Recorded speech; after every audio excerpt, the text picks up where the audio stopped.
Magluto naman tayo ng pansit.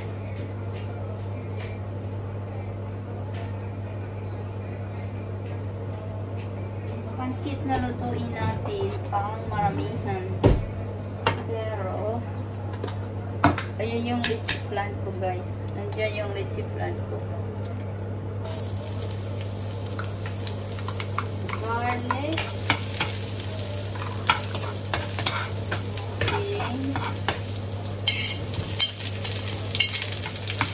Sana magustuhan nila yung pansit ko.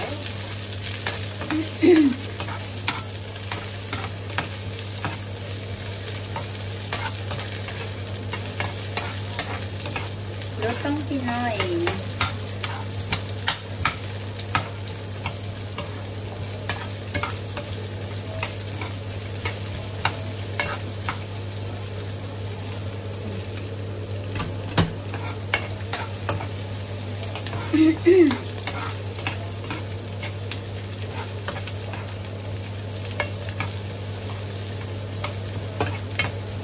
Masarap pag maraming onions. Masarap, paborito ko onions na ganito. Tapos yung ating Thai chicken. Masarap sana kung may hipon, pero baka ayaw ng iba ng friends kaya hindi ko na nilagyan.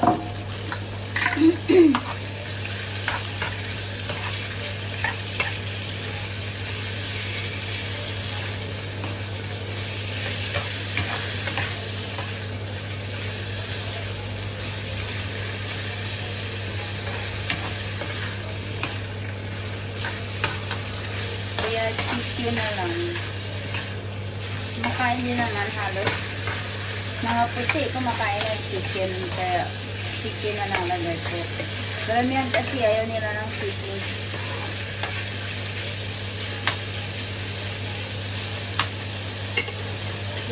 Sinong kumain.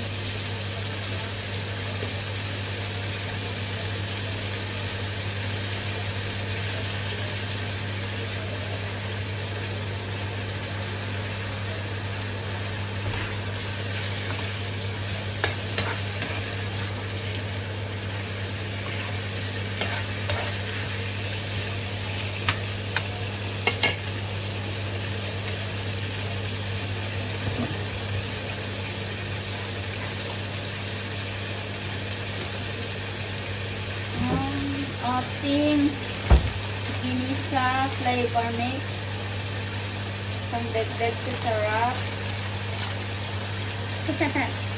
Filipino.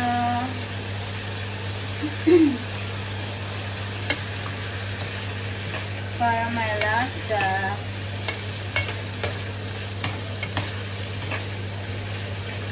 Lasa yung ating meat.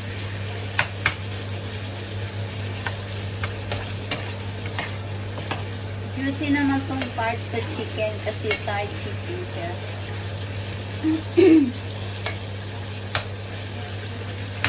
Yaman na natin maluto-luto ng konti yan chicken natin.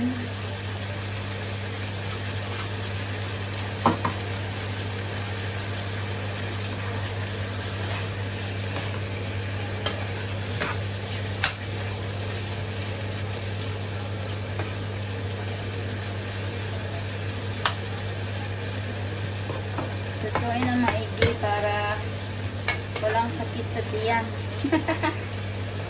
Baka sabihin yung chicken mo hindi cook. Patay, magtae. Sa Manila. Kaya dapat yung chicken luto. Tapos lagyan natin yung ating carrots.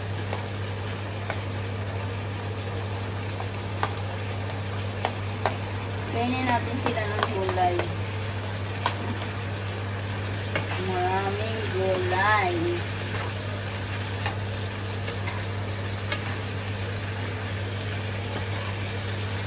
Bahala sila. Karamihan dito hindi kumakain ng gulay.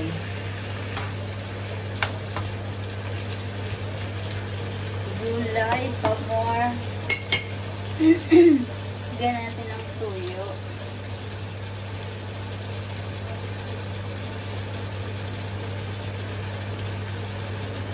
Hindi naman to siya ano guys, hindi siya maalat katulad ng toyo na ginagamit nating silver swan. Siya gaano maalat. Hindi talaga gamit ko dito. Kikoman.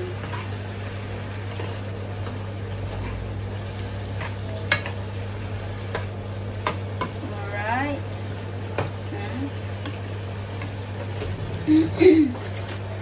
Natin yung ating sabaw.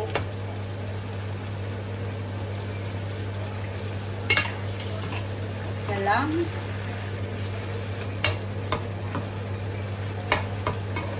Blanch lang yung gulay natin. Lagay natin yung ating chicharo, mostu, ang tawag nila dito.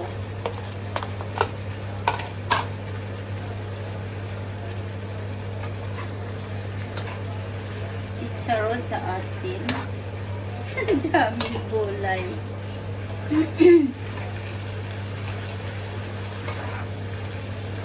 Sarap sa pansit, may gulay.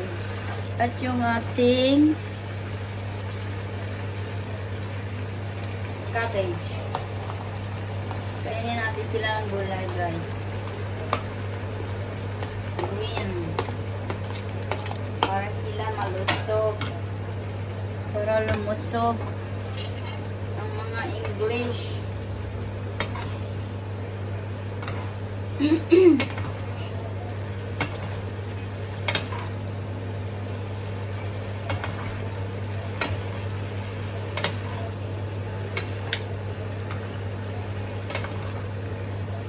Sarap pag ano lang siya, crunchy, half cooked.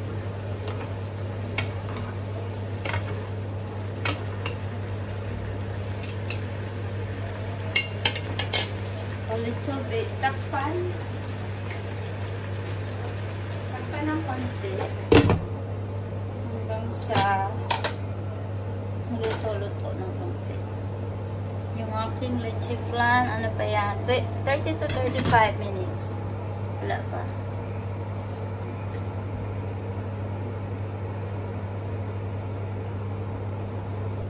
Tingnan natin.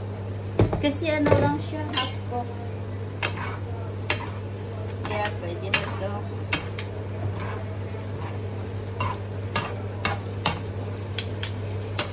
Umuin na natin, guys. Yeah.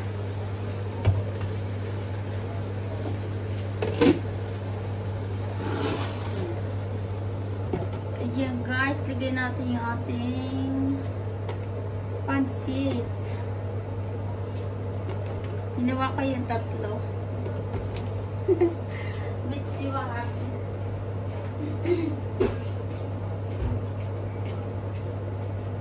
Tatlong pansit.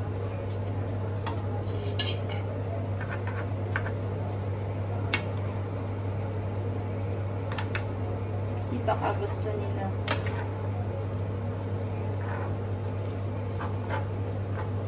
Halo. Iwan ko paano po kayo gagawa ng pansit. Mas masarap yata kayo magagawa ng pansit. Pero ako lutong bahay lang po. Ipapakain ko sa mga bisitang puti. Lagyan natin ng olive oil.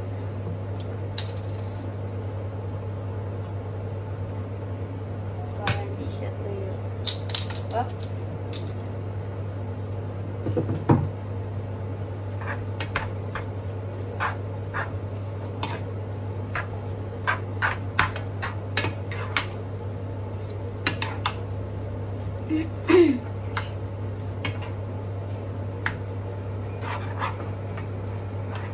Masarap to pag i-mix mo yung pansit canton, pero ayaw ko kasi ng pansit canton.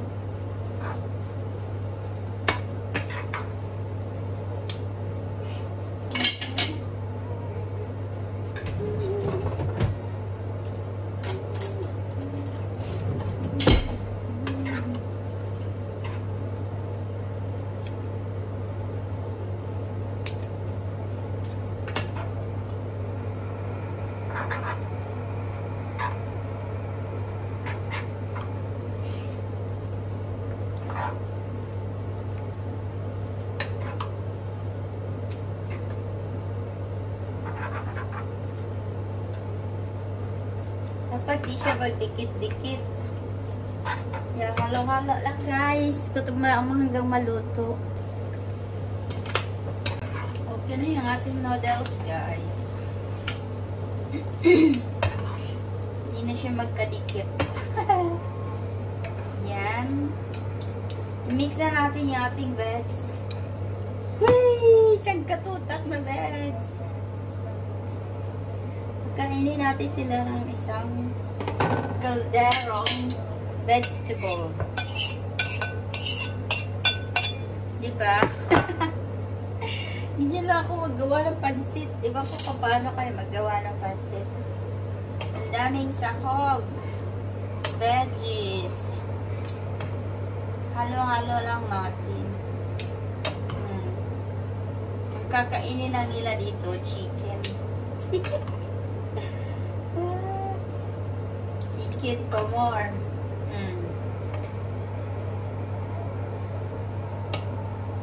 Diba? Kung na pinutol yung noodles, ganyan lang siya.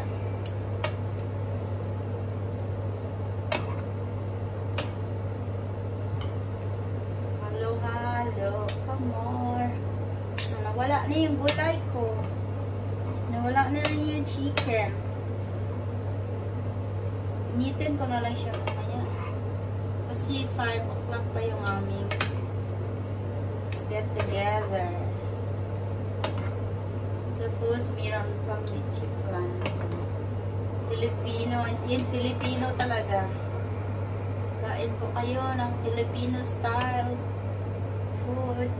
Na, ganda hulog na. Yan na. Guys. It's it, guys. Ano yung pansit ko? Ganyan po ba kayo magpansit? Kain na. Thank you for tuning in. Bye.